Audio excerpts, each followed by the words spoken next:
Good afternoon. It's Friday the 23rd of January 2026, just after 1 o'clock. Welcome to UK Column News. I'm your host, Mike Robinson. My co-host in the studio today, Patrick Henningsen. Welcome to the programme, Patrick. Great to be with you, Mike. And we'll be joined today once again by Basil Valentine. Now, later in the programme, we're going to be covering the latest on the Holocaust Memorial, local elections, more from Davos, including Trump's board of peace, and the situation with ICE in the United States. But we're going to begin today with the NHS and Palantir, Patrick.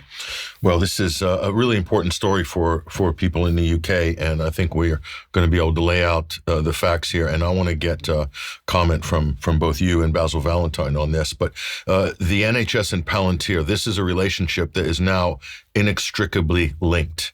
And we're going to point to an excellent report here by an independent media outlet called the People's Dispatch. The British government pressures NHS institutions to adopt the, quote, Palantir plan, and it's getting a lot of pushback from independent advocates, civil liberties people concerned with rights and using people's data and what's going to happen to that data, the dangers of allowing Palantir to access all NHS data.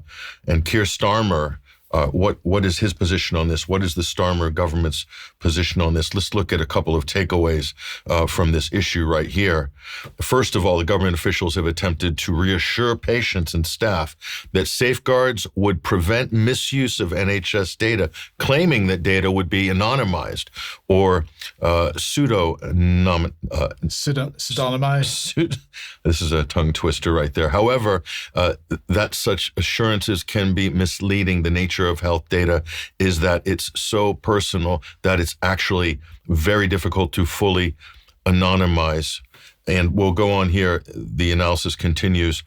Palantir's business strategy offering new users initial access at minimal cost. Users, we're talking about governments and institutions here, then raises the prices while locking them into dependence by retaining intellectual property rights and limiting compatibility with other systems. Government and public services are a favored target under this strategy, Mike, that can only be described as rent-seeking. Now, I want to bring Basil Valentine on for this. Basil, this is an incredible story. This issue seems to have advanced down the road, and a lot of people just aren't even aware that this has already happened.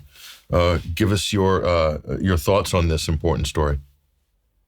Yes, thank you, Patrick. Well, this contract was initially awarded by the Conservative government in 2023, although Palantir is also known to have close ties to the Labour Party, and it's been reported that they hired Peter Mandelson to lobby the Labour government to help it win more government contracts.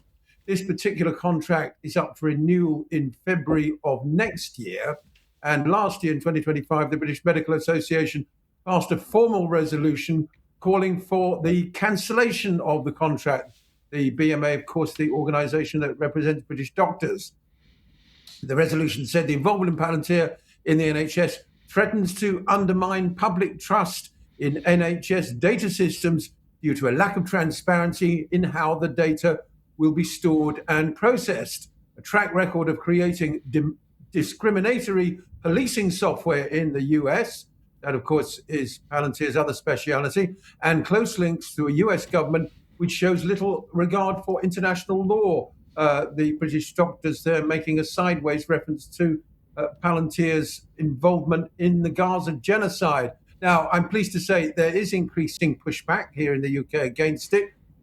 Zach Polanski wrote to Alex Karp, CEO of Palantir, earlier this week, putting the company on notice and saying that should the Greens form any part of a future British government, they would be terminating the contract forthwith. And meanwhile, there's resistance from within inside the NHS. Although the government are trying to force this down everybody's throats, it does require the cooperation of patients and staff, and that cooperation is being withheld. Duncan McCann of the Good Law Project stressed that patients, healthcare workers and policymakers must understand that this deal has real impacts on NHS functioning. It's not just esoteric concerns. So if we choose to opt out, then I hope and believe we can. But why is the British government so dead set on working with Palantir? There are dozens of companies that can provide the same services. Why pick Palantir? That's a good question, Basil. But I want to put this to you as well, because at the end of the day, Palantir, a US-based company with close ties to Israel, other similar types of companies exist, of course, but none of this would have been possible if the UK Parliament had not passed the Data Use and Access Bill as the Data Use and Access Act, because that was the legislation which amended the data protection legislation to allow this data to be exported. The UK column, amongst others, were highlighting the dangers of this right the way through its process through Parliament. Nobody seemed to notice. So what actually does it take to get people to notice this stuff? And it's at this point it's already too late, because that legislation is on the statute books, as it were. Well, yeah, you make a very good point, Mike. There's so much of this that goes on behind closed doors in the corridors of Whitehall. But I just want to make reference as well to the sort of tangential situation with the Home Office, Shabana Mahmood, panopticon of surveillance. This is a white paper on policing expected next week, which will dramatically expand the use of artificial intelligence with the aim of keeping the eyes of the state on offenders at all times. Police could soon be stopping criminals before they even commit offences under sweeping reforms to be unveiled next week. Now, the reason I mention it is because it's all part of this privatization of data and its subsequent potential for misuse by the authorities. You never know, something in your NHS record might identify you as a potential criminal. That then ends up with you being arrested before you've committed any crime. This is Minority Report. And Patrick, the other question is, will it remain with crime, or will these people of interest, let's call them, include people that are speaking out in ways that government doesn't like? Well, there's that, Mike, but not just the targeting aspect, which becomes incredibly easy with this system, but in what I said at the digital ID protest a couple of weeks ago before Christmas, I said that it's already too late. The data sets are already being shared across departments. Right. It's already happened. The only thing that hasn't been implemented is the front end and our interaction officially with it via the digital ID, for instance. But that system is already constructed. The back end is already done. Right. The data is already ubiquitous, and who knows who has access to it. It could be being processed in U.S. data centers. Certainly would be, U.S. cloud power that's going to drive this. With Palantir, that's absolutely the case. Yes. So this is just rent seeking. Really just incredibly corporate entrapment and rent seeking, because as it said, it gets you hooked on it, dependent. And this is what's happened in the US. That's their business model. It's a predatory, very manipulative business model. And they'll have you in perpetuity. It's impossible to migrate out of that system once you turn the key and start down that road. Yeah, when you say that, it's not technically impossible. It is absolutely financially impossible, because once you're stuck in that, it is extremely expensive to try to get out of it. It'd take a very long time. In the meantime, of course, you have to continue the service with that company. And they're not going to cooperate with the migration process either. So it is very, very difficult. And politics are involved, Absolutely. And money is involved on the back end. Now there's a petition which we'll bring up on screen right now. This is a petition which was created by Gemma Smith in the UK, and it's about introducing an NHS data opt-out and requiring a consultation for system expansion. So introducing a clear national opt-out for your NHS data, which is being processed on the federated data platform, as well as the National Data Integration tenant, the NDIT. So have a look at this. We've got the links to this in the show description. It doesn't have a lot of signatures now, but I've seen the argument for this as well as by the creator of this, and it seems to make sense. I mean, these are things that are just not even available through this whole process. They've completely, Mike, bypassed the public at every turn. And this is just one of a number of efforts here to try to claw back some accountability or some data sovereignty in terms of the individual. I think, Mike, this is just paving the way for the privatization or the automation of the NHS, whereby AI will be your doctor in the future and your access to actual real people in the system will be severely restricted. 100%, absolutely 100%. But I think if there's going to be some kind of data opt-out, it can't be left as a matter of trust.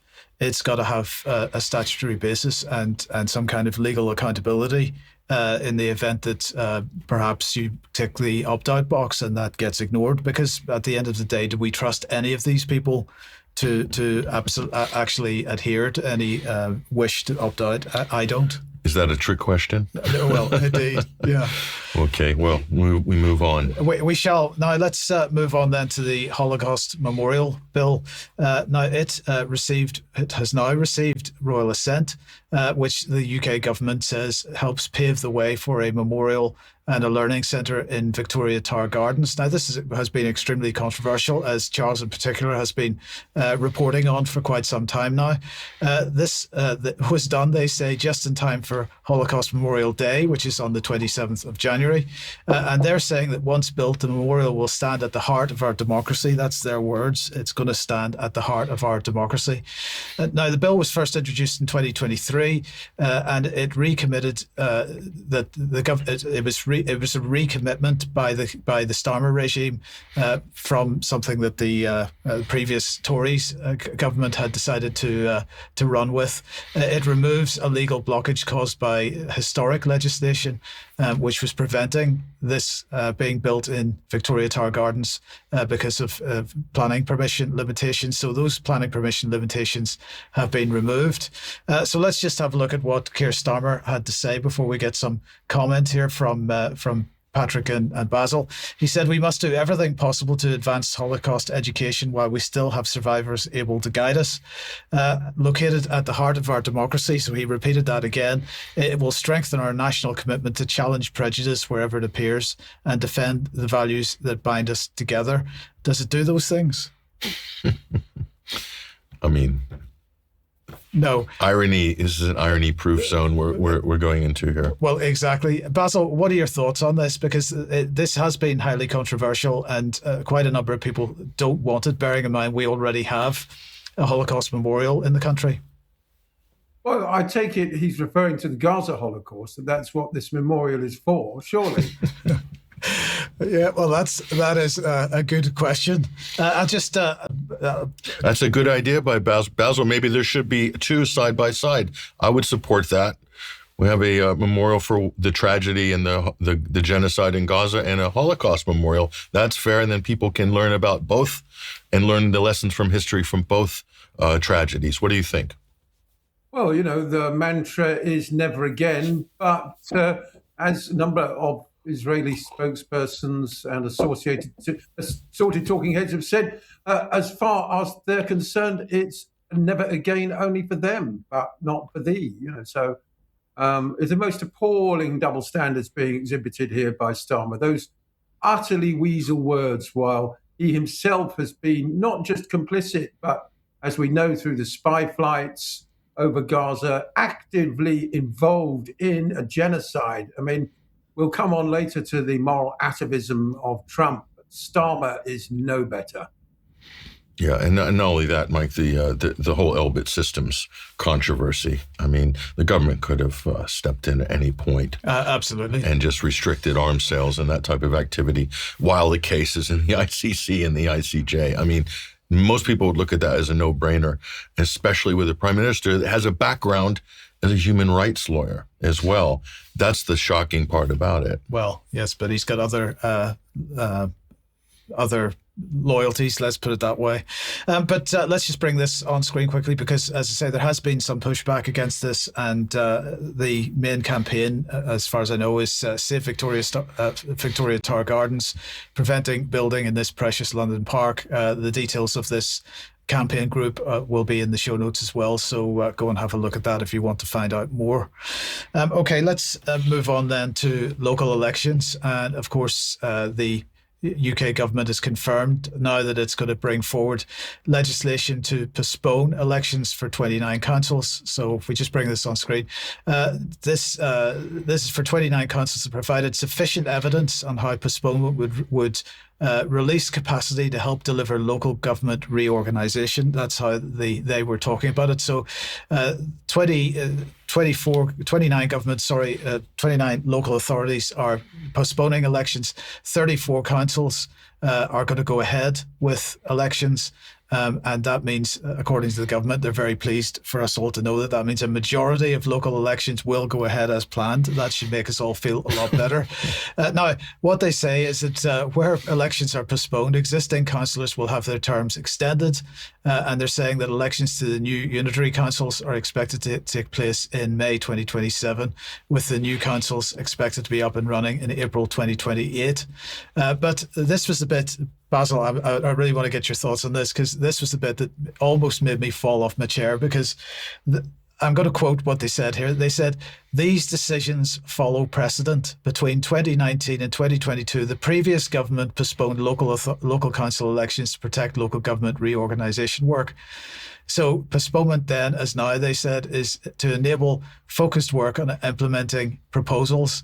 Now that had me in stitches, because here's a man who is Prime Minister on the basis of campaigning on the idea of change, that he was going to do something different to the Tory government. And here we are with him actually, without a sense of a thread of irony, using the Tory government as precedent for this bad behaviour. Well, as Starmer said, the heart of our democracy, Mike, is the Holocaust Memorial, not elections. What on earth makes you think that elections at regular intervals should have anything to do with democracy? Our democracy is defined by that Holocaust Memorial and nothing more. Yes. I'm not sure where to go after that. There's nothing more democratic than postponing elections. What do you think? No, I think that's absolutely right. That's a very democratic thing to do. Extremely democratic. Just like Zelensky in Ukraine. He's postponing now. What, he's over a year in, 18 months in? Yes. Out of mandate. I mean, and that's the paragon of democracy for Europe. We need to defend that, right? Defend Zelensky, because he's not having elections. I can see where this is going, by the way. There seems to be a pattern emerging. Not a good one. No, indeed. Okay, well, that's local elections. We will keep you posted as that develops as well. And of course, that legislation will be coming forward very soon. But let's move back across to Switzerland and Davos, Patrick. Well, yeah, this is the great confab, isn't it, Mike? This is when the great and the good get together. And this is quite prestigious. It's now, they're no longer calling it Davos. It's now called the WEF. And a lot of people are using this term now. So they've really graduated right up to the cultural ladder. They've now got their own sort of quick nickname, if you will, almost a hashtag, the WEF. And so what's going on at the WEF? All is not well at the WEF. This has become the biggest slugfest at Davos in living memory, and a lot of that's to do with Donald Trump and his entourage that have descended onto the slopes of Davos, once the pristine and serene neoliberal enclave in the Swiss Alps. And here is the big controversy, and this is pretty, I think, pretty significant. Christine Lagarde, she is the central banker of Europe, and she walked out after Howard Lutnick's speech. Howard Lutnick is Donald Trump's commerce secretary, and we'll look at him in a moment. But apparently, and she left the Davos dinner. I think she may have left the event full stop. She was completely taken aback and offended by the comments from Trump. Now, this is interesting, too, because, bankers are usually politically agnostic. It wasn't the politics, though, that she was offended by. It was the almost imposition of monetary policy coming from the United States in terms of what Europe needs to do in terms of accommodating American financial interests. And that goes really, flies in the face of everything that I think any European bureaucrat, civil service, or even technocrat is willing to swallow. And we'll talk about that in a moment. Now, here is Howard Lutnick railing against globalization. I want to comment on this afterwards. Let's roll this. And the Trump administration and myself, we are here to make a very clear point. Globalization has failed the West and the United States of America. It's a failed policy. It is what the WEF has stood for, which is export, offshore, far shore, find the cheapest labor in the world, and the world is a better place for it. The fact is, it has left America behind. It has left the American workers behind. That is a bit rich coming from an investment banker from Wall Street. Wall Street are the ones that drove globalization, and they all got filthy rich out of it by financializing the American economy, and they did the same in Britain, Mike. So Howard Lutnick in the city of London made out like bandits for the last 30 years. And he has the temerity to then come and pivot and say, oh, this globalization's hurting Americans. It is really unbelievable. These people are absolute shapeshifters. Playing psychological games, of course, because that sentiment that he's expressed is going to be very, very popular with the MAGA base, of course. And all the other people that are Trump supporters around the world. But he doesn't mean a word of it. To the uninformed and the neophytes in terms of politics, economics, and geopolitics, that might sound like a good soundbite. Or to J.D. Vance, people who aren't that well steeped in such things. But to educated people, he's not fooling anybody. Now here he is. This is the thing that really offended Christine Lagarde, we're told. Roll this next one. And what we are here to say is that America First is a different model, one that we encourage other countries to consider, which is that our workers come first. We can have policies that impact our workers. Sovereignty is your borders. You're entitled to have borders. You shouldn't offshore your medicine. You shouldn't offshore your semiconductors. You shouldn't offshore your entire industrial base and have it be hollowed out beneath you. You should not be dependent for that which is fundamental to your sovereignty on any other nation. And if you're going to be dependent on someone, it darn well better be your best allies. Okay, and so that is a different way of thinking.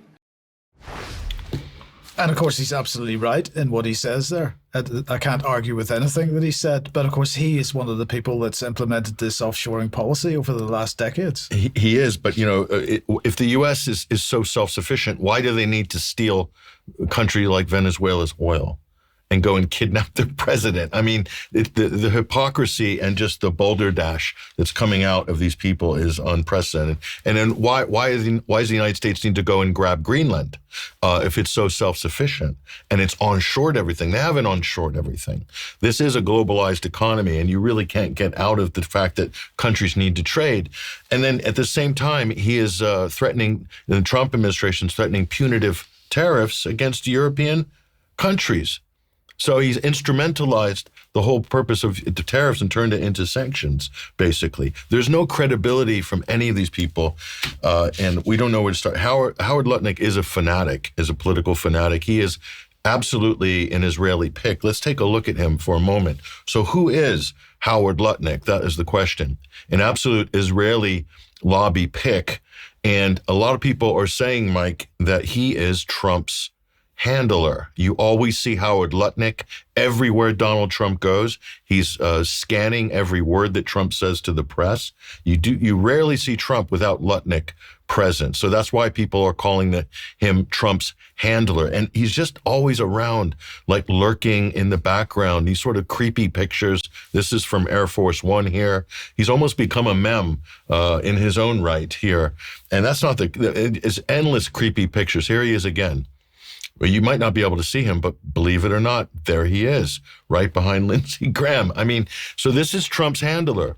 So this is basically Israel's eyes and ears in the White House is effectively Howard Lutnick of Cantor Fitzgerald Investment Banks, who coincidentally had offices in the Twin Towers on 9/11. So among other, but he wasn't there that day. No, he wasn't.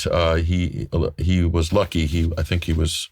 I was told taking his kid to school that morning. So extremely fortunate in that regard.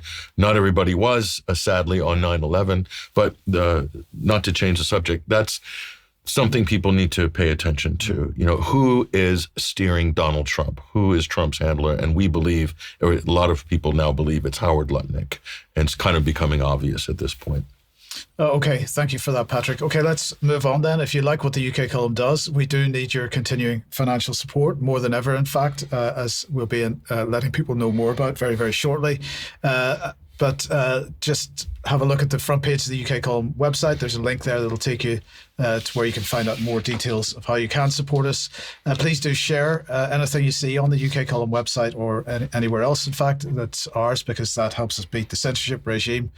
Now, tonight at 7 p.m, Charles and I are speaking to Jeremy again for our usual weekly banter. So join us at that 7 p.m. And then more from Carl Zah on Venezuela, geopolitics, minerals, and the future of Latin America. That's in Silk and Steel podcast at 9 p.m. And then 9 p.m. on Sunday for members only, the third part of the 1,000 Words podcast with Abby Roberts, Jake speaking to Abby Roberts and painting Abby Roberts, and of course the reveal at the end. Quick reminder of the digital ID rally happening in Glasgow, 1 p.m. at the Commonwealth Monument on Glasgow Green. So join them at 1 p.m. in Glasgow if you're able to do that. And if you're not that far north, then there's going to be a digital ID meeting taking place at the Chamberlain Square at 1 p.m. on Saturday at Chamberlain Square, Birmingham. So join for that if you can as well. Okay, let's move on then to the Board of Peace. And of course, yesterday at Davos, Trump, well, he announced it, or he formally formalized it and signed the document and created the Board of Peace formally. This, of course, as to remind you, is the technocratic corporate body, which he clearly envisages is going to replace the United Nations to some extent. Now, his son-in-law and special advisor, Jared Kushner, unveiled a $30 billion plan for rebuilding Gaza. And he was talking about amazing investment opportunities. So we can all buy shares in that. The plan, he said, was going to begin with rebuilding the southern city of Rafah within as little as 2 to 3 years. And, well, let's just get an idea of how this was presented. So quickly, I'll go through this 2-year war, 90,000 tons of munitions. There's over 60 million tons of rubble there, and tens of thousands of fatalities. So on the aid, I mentioned the UN. So now people are talking about famine. 100% of the food needs are met, and that's been overabundance. The cost of goods have gone down tremendously. Over 55,000 trucks have gone in, and over 1.4 million pallets. So it's been the largest humanitarian effort done into a war zone that anyone's been able to tell us about. This really has been a great joint effort that everyone's been able to do, and so it's a great thing.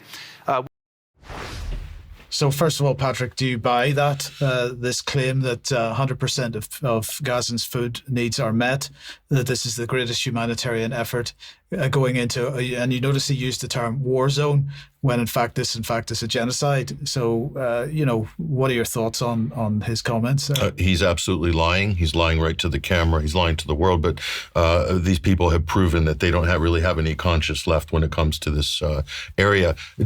Besides being the president's son-in-law, the president-in-law, he's also lifetime close friends with the Netanyahu family. This is the last person you want running point on such a gaudy project. And the problem, Mike, here is like the Abraham Accords. This maneuver by Kushner basically leaves out any dialogue with the native Palestinian population. And that's why the Abraham Accords failed. And that's why this is going to fail, because they haven't learned their lesson from the past. Well, I mean, I don't know how you can be right about that, because it was all about it was lies and slides, as we saw there. But he went on to talk about the rebuilding, and we got to be very clear, because he was very clear that this was all about the aspirations of the people of Gaza and nothing else. Let's just have a listen. Rafah will start with. This will show a lot of workforce housing. We think this could be done in 2-3 years. We've already started removing the rubble and doing some of the demolition. And then New Gaza. It could be a hope. It could be a destination, have a lot of industry, and really be a place that the people there can thrive, have great employment. Once this starts going, we think there should be 100% full employment and opportunity for everybody there. And we have a lot of data on what can be, but we think that this really gives the Gazan people an opportunity to live their aspirations. So it's an opportunity for the Gazan people to live their aspirations, but as you say, he's never spoken to any Gazan. So how does he know what their aspirations are? Just be clear, everybody, Jared Kushner, the Trump administration, Steve Witkoff, the Israelis, Netanyahu, they have no intention of allowing any Palestinians to live in those pictures which they're imagining they're going to build in Gaza. They're going to continue to push them out. When he says 3 years, he means what every Israeli parliamentarian and ministerial head have said, and all the hawks in Israel: we need to get rid of the Palestinians from Gaza. We need to exterminate them, they say. We need to push them out. We need to ethnically cleanse them, and whoever's left are going to be killed, quite frankly.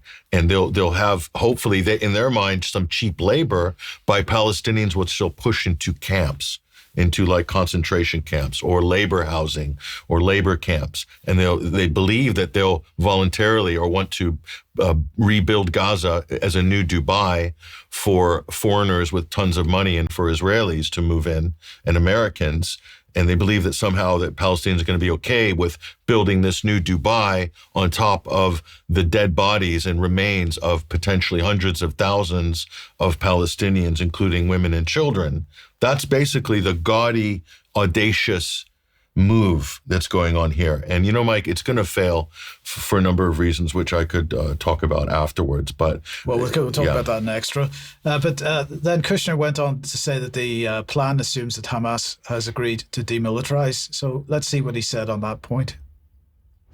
So demilitarization, this is something we're starting now that we have a new government in Gaza. This government will be working with Hamas on the demilitarization to really take the principles that were agreed to in the document to the next phase. And hopefully that will be successful. Without that, we can't rebuild. So if Hamas does not demilitarize, that will be what holds back Gaza and the people of Gaza from achieving their aspiration. So again, more aspirations there. He went on to say that Hamas had signed a deal to demilitarize. Well, that's the first I've heard about that.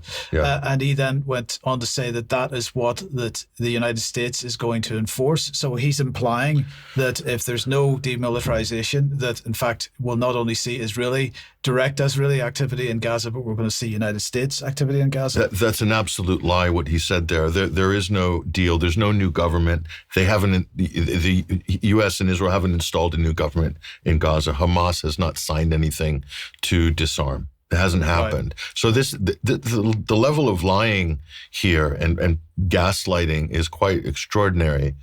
And how come our governments and the mainstream media aren't pushing back on this? Not that I'm surprised, because they basically agree with it. It's really, this is really amazing. Well, then the question is who's in and who's out, and of course the big question is Russia in? Before we go to Russia, yeah. So Belgium, they claimed Belgium was in, and Belgian leader just said, whoa, we're not in. And they rejected it. So the Trump administration's making up people. They're telling people who have joined that haven't never joined. So there's no credibility at all with this. So Belgium's out. Britain's out. Well, we're going to come on to Britain. We'll talk about that. Canada's out. It looks like France is out. Germany's out. Now, China has basically said, we're looking at it, we're reviewing it, but they warned the Chinese this has major implications for international law. And Russia has said more or less the same thing, but you have more on that. Well, let's have a look at what Putin said, because this is what he said yesterday. He said, as for the Peace Council, yes, we really did receive a personal message from the President of the United States, Donald Trump, inviting us to join a new international body he's setting up. As for whether Russia will take part in this Peace Council, the Foreign Ministry has been instructed to carefully review the documents we've been sent, same as China at this point. And he said, and to consult with our strategic partners. And then he said, then here's the main point. Whatever process is launched must actually help move things forward towards a long-term settlement of the Israeli-Palestinian conflict based on relevant UN decisions. So in other words, he's very clear this is not going to replace the United Nations. And all the resolutions that have ruled on Palestine. Okay. Dozens of them. Yeah, but he ended his comments with a bit of a barb, because he said, so even before we decide whether to formally take part in the Peace Council, we could, I believe, send $1 billion to the council. using Russian assets that were frozen under the previous U.S. administration. So that's pretty clear. But then finally, Britain's position as expressed by our wonderful Foreign Secretary Yvette Cooper. Let's have a listen. We want to be part of the second phase of the peace plan for Gaza. We've strongly supported the 20-point plan. We won't be one of the signatories for what is a legally binding treaty today. That raises other constitutional issues. We also are concerned about suggestions that President Putin might be part of this because, frankly, we need pressure on President Putin to deliver peace in Ukraine, which so far he is refusing to do. So Britain not wanting to get in. So Britain's not going to join the new Doral on the Med Country Club with the $1 billion joining fee. That's it. It's the golf club model. And he wants to franchise it to other conflict zones around the world. Maybe we don't have $1 billion to give. I don't know. But anyway, okay, look, let's move on then, because over the last couple of weeks, we have been talking quite a bit about ICE and the immigration situation in the United States and the way that ICE is behaving as a federal agency. What have you got on this, Patrick? I had the pleasure of sitting down recently, Mike, and talking to the founder and director of Mint Press News in the United States, Mnar Adley. A lot of people are familiar with Mint Press, and she's been very busy covering this invasion in Minneapolis. She's based in Minneapolis. As luck would have it, the story came to her, and her team are there, and they've been covering it, doing an incredible job. This is a very moving and powerful discussion. A part of that discussion I had with Mnar just yesterday, Mnar Adley, and we're gonna play this now, and we'll come back with more details on this story in just a few minutes. Well, it's really just a horrific scene here on the streets of Minneapolis. Trump has unleashed his Gestapo federal agents onto our city here in what we would describe accurately as an ICE invasion. We're witnessing massive and horrific domestic police repression. I mean, for whatever it's worth, whatever police state we have witnessed in the past, we are seeing it put on steroids right here in Minneapolis with these domestic police federal agents that are going literally door to door and walking up to people, asking them to show them their papers to prove their citizenship. I mean, this is unlike anything that we've seen before here in the US, at least not in my time, in my generation. I was born and raised here in Minneapolis, and this is the first time I've heard or seen anything like this in the United States. Right now, we have over, not even a minimum, but over 2,000, perhaps 3,000 federal agents with ICE that are here on the ground, supposedly targeting, criminals, undocumented immigrants. But the truth is that they are kidnapping and abducting, in many cases, American citizens. We just saw them live with Jonathan Ross, the federal ICE agent, shooting an American citizen, Renee Good, on the streets of Minneapolis. And they are kidnapping and abducting immigrants that have lived here for decades, who might have work visas, who might be here on refugee status. And they're very specifically targeting brown people. I mean, they're not targeting like Ukrainians, for example, or Irish immigrants that are living here. Minneapolis holds the largest refugee population from the Somali community. And many of these people are here because the United States history is, operating its war on terror in their country for decades has destroyed their country. And so they get refugee status, and many of the Somalis are here. Many of them are American citizens. And just to share a story, I mean, my friend Segundo, a good friend of mine, his name is Segundo, he's from Ecuador, and his wife Maria were on their way to church about a month and a half ago. They are Ecuadorian immigrants on a work visa here with their 8-year-old son in their car. And they were abducted, or the husband, Segundo, was abducted in his car as they were pulling up to their church to go to church. These are law-abiding people. And just how devastating and traumatic for that wife and for their son to witness ICE, federal agents, pull up, surround their vehicle with their masks on, bearing their guns, pulling Segundo out of his car. He didn't even get to say goodbye to his family. And his wife and his son are just looking at what's happening to their father, to her husband, in absolute horror. And he disappeared for over 2 weeks. They had no idea where ICE had taken him. They didn't hear anything from him. And several weeks later, Segundo finally called them from a holding center, and I believe it was in Texas, to let them know that he was being deported back to Ecuador, where he was originally from. But as you know, Ecuador as well is a nation that has been completely destroyed by U.S. economic policies, and that country is strife with crime and corruption. And Segundo and his wife Maria and their 8-year-old son, they have another daughter here who's going to college. They've now been separated from their families, from their dad. And this is the story of so many of these people that are being abducted and taken by ICE. They're being kidnapped, they're being disappeared. And in many cases, the people that they're kidnapping are not even being sent to their home, their home country. They're being sent to a prison holding cell in El Salvador. And a lot of times these people have committed no crimes. And so for Trump to go on this rampage, to send in these federal agents and this crackdown against, criminals and illegal immigration, this is clearly rooted in white supremacy and racism. Because as they abducted Segundo in that church parking lot, he was on his way to church. Right now, Nikema Levy Armstrong was just arrested by the DOJ because she led a protest in a church here in St. Paul, Minnesota. By the way, she is a reverend herself, okay?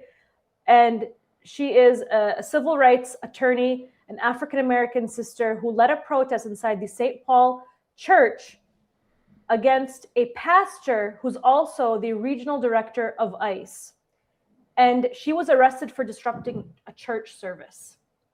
And the right now, the far right, is going absolutely insane, saying that she went too far by disrupting, Christians' right to be, sitting in their service peacefully without being disrupted.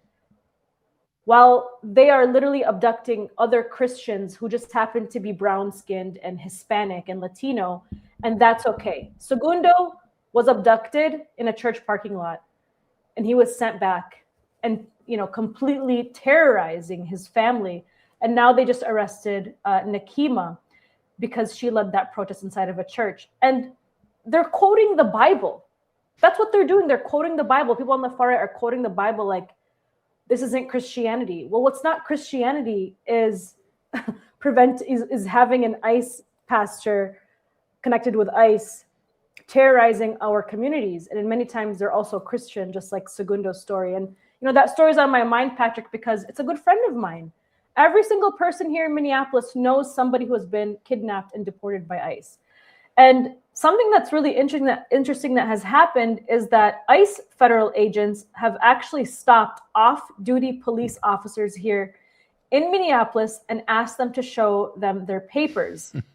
And this has triggered the police departments to kind of say, like, what is going on? And this is not okay. You've gone too far, because now they're seeing that it's affecting even their off-duty police officers. And there's just one story where one of the police officers from the city of Brooklyn Park was stopped. And I believe she was Latina, American Latina. And she was off duty. She was just in her regular clothes. And a federal ICE agent stopped her and asked her to show her papers. Well, most people don't walk around with their birth certificate or their passport. Like, that's like not a thing. And so she didn't have anything to show him except for her driver's license. And she pulled out the camera to start recording him because he became aggressive with her. And he actually knocked that phone out of her hand and detained her. And so this is a perfect example of how, for those who might support what ICE is doing in this, their so-called crackdown, it's not just going to affect immigrants or undocumented immigrants or people who are here as residents or, visas. It's going to affect U.S. citizens. And we already saw that from the first day when, a few weeks ago, Renee Good was killed. She was shot by a federal agent. And they are being extremely aggressive. And this is absolutely overreach. And it's really scary for people who are living here. There are many people who are afraid to leave their house in the state of Minnesota. Even American citizens now feel that they're afraid to leave their house because they don't want to be detained by ICE. So yesterday I went actually to the Somali Mall to join a press conference. Literally 1 block down from us, ICE had abducted 2 teenagers, slammed them to the ground on the ice here because it is very cold here in Minneapolis. It's like -10 degrees today. They slammed them both on ice. We have video footage of this.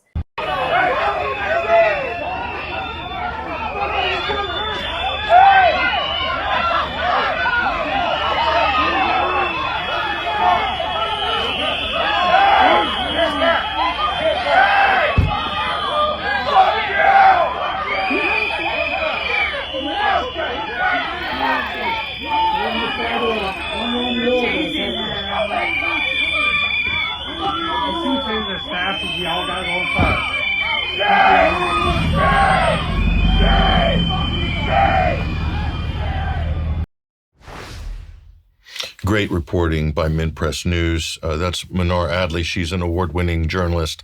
And I would say in terms of independent media, Mint Press is probably one of the best organizations in the world and has been like that really for like over 10 years. So she's an incredible reporter. And that's just a few. She provided me with a lot of footage, Mike. And there was stuff even more shocking than what we showed there. I mean, that was pretty light.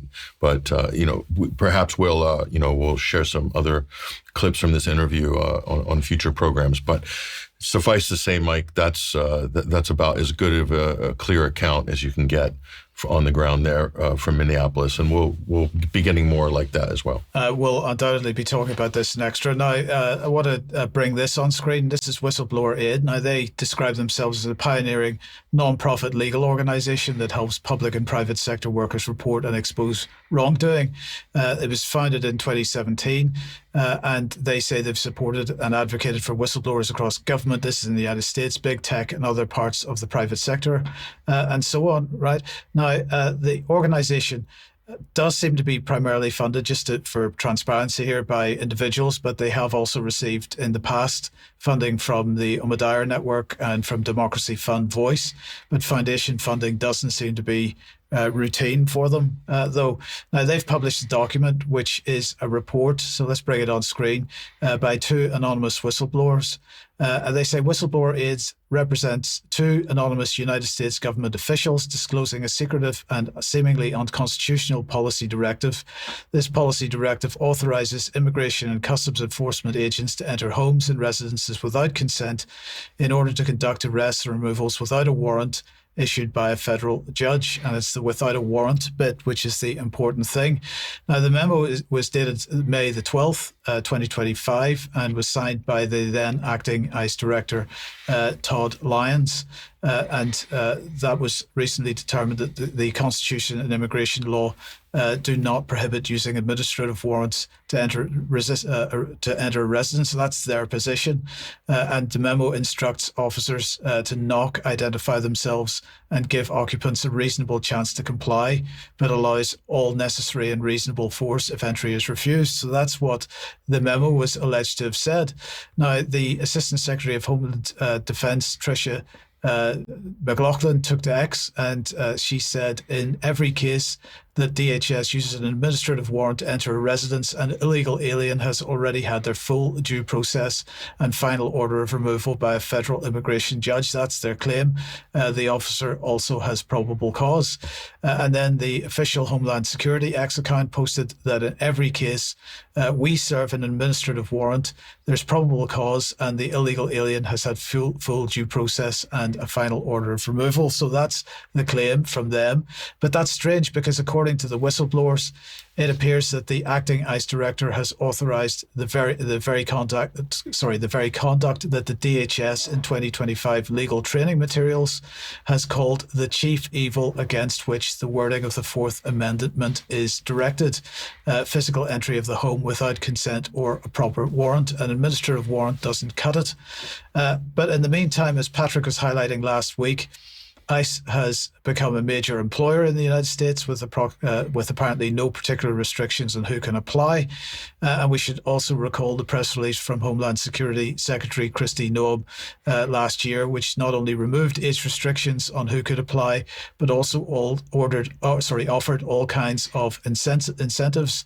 So including a maximum $50,000 signing bonus, a student loan repayment and forgiveness opportunity, 25% law enforcement availability pay, uncontrollable overtime for enforcement removal operations, so basically unlimited overtime, and enhanced retirement benefits. And Patrick, the question then is, where is this coming from? Where has it come from? And the source seems to be the Heritage Foundation's Project 2025.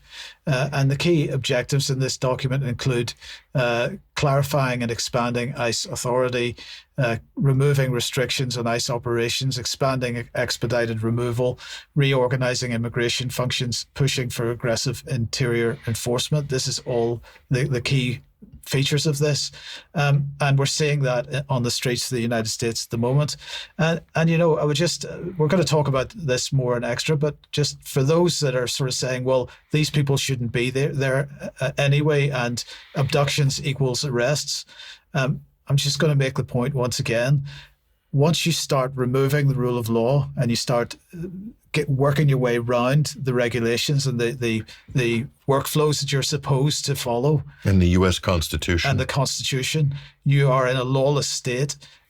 The people that are accepting this because they happen to not like the levels of immigration in a country, or because they happen to support the current president occupying the White House or party. Right. His powers will be retained by whoever follows them in office. And in fact, it will get worse. This is a slippery slope. It's a direction of travel you've got to be looking at, and you've got to be considering where this ends up. And accepting this kind of behavior just because you don't like immigrants is being in your country that's not the way to think about it. Yeah, that's a very jingoistic, xenophobic way of looking at it, Mike. And I will add, when they say illegal aliens, as Mnar showed us in her interview, they're not illegal aliens, some of the people being kidnapped. They're legal.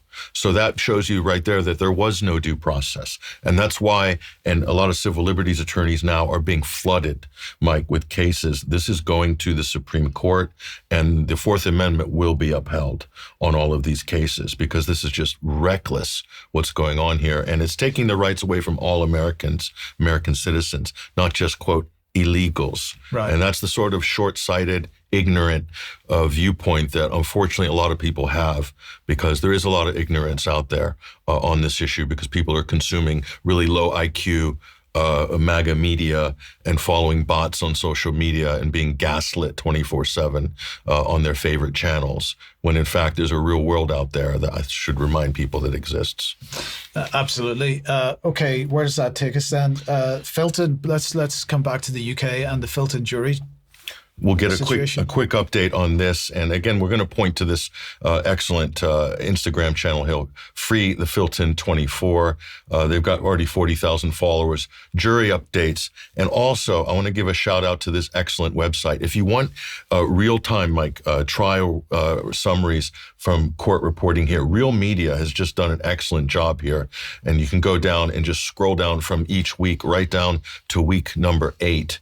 On this trial coverage. Now, there's been some delays with regards to what's happening this week, and this is happening over at Woolwich Crown Court, which is adjacent to Belmarsh Prison. I want to bring Basil Valentine on the line right now. Basil, can you just give us an update? There's been some problems with the jury deliberation. Major issues have come up. Just fill us in on the details, Basil. Yes, unfortunately, up to the middle of this week, the jury had only been able to deliberate for 2 days out of a possible 7. Now, it's worth remembering, of course, that the defendants are held under terrorism legislation, which means that conditions are particularly harsh. They're woken up at 5 a.m. The women spend around 6 hours a day traveling in a prison van to and from HMP Bronzefield. The men face extensive security at Belmarsh, where they're x-rayed and strip searched twice a day. And then at court, they're held in filthy holding cells with nothing but a bench. They've also been denied food by Serco, the privatized prison supplier, and they aren't allowed to shower because they get back to prison too late. So, as was the case with Julian Assange, the process is very much part of the punishment last week as a result of family commitments, illness amongst members of the jury. The deliberations were cancelled on more than one occasion. It's to be hoped that they can come to conclusions sooner rather than later. Of course, this goes back to why the hunger strikes took place in the first place, which was to get bail. Some of these people have been on remand, held in these appalling conditions for 2 years, and the jury may find them guilty of no offence at all. Will they ever get any compensation for 2 years, not just of imprisonment, but imprisonment in very harsh conditions as terrorists? And also, Basil, on this update as well, what about the timeline on this? We also have the judicial review, which is simmering off to the side with regards to the prescription of Palestine action. These two are politically linked. One could influence the other. Your thoughts, and just briefly, Basil. Well, strictly speaking, the judicial review shouldn't draw its conclusions entirely from what the jury decide at Woolwich Crown Court, although it's likely that it will play a part. The Filton 24 were prosecuted under terrorism legislation in advance of the prescription of Palestine action because the British government wanted to see if it could use terrorism powers to quash people who take direct action against the genocide. Thank you very much, Basil Valentine. Now, just briefly, finally, Basil, this is an incredible story. We'll bring this up on screen right now. Israel pays for UK adverts attacking Doctors Without Borders. This is an international charity that provides free medical services in war zones. Explain to us what's happening here. A great report by Declassified UK. Basil, what do you know about this? If you type Médecins Sans Frontières into Google, you'll find a link directly to an Israeli government website, which accuses the organization, which does terrific work for Gazans, by the way. You can find out about more about what they've been doing over the last few months. It claims that they failed to adequately condemn the war crimes of October the 7th, 2023, and that their public pronouncements, have become too politicized, too critical of Israel. At the moment, they only have a license to continue practicing until the 1st of March. After that, they may be kicked out. This, of course, comes after the Israelis demolished the United Nations Relief and Works Agency building in East Jerusalem this week, and also denied access to dozens of other humanitarian organizations. So the plan, obviously, is to punish the Palestinians by denying them healthcare, because one of the few organizations that have been able to help people injured by Israeli action, of course, by gunfire, by shells, punish the Palestinians because they, Médecins Sans Frontières, have the temerity to offer some milquetoast criticism of what the Israelis describe as defensive operations. This is really the agenda. Thank you, Basil. This is the agenda, Mike, is to restrict any outsiders going into Gaza, journalists, NGOs, Doctors Without Borders, because of what they'll say to the world about the true, or the images they might beam to the world about the true state of affairs in Gaza, which has really been, we've seen a lot, but that's only a fraction of what we could see if there were major media organizations there. But of course, Israel wouldn't be bombing, would they, if there were BBC crews running around and ABC and CBS crews running around, right? Very likely they would not be able to. But of course, the other thing that they can then do is stand up at a Board of Peace event and make claims about the humanitarian response. Well, in fact, nobody has been in Gaza to see the humanitarian response. So nobody in the mainstream media is going to criticize that comment because they've had nobody there to look. Oh, we saw the Gaza Humanitarian Foundation and what they did with their rat runs, exactly, and concentration camps. But lastly, Israel's buying up ads on YouTube and running the worst propaganda you can imagine, demonizing Palestinians and also attacking different people.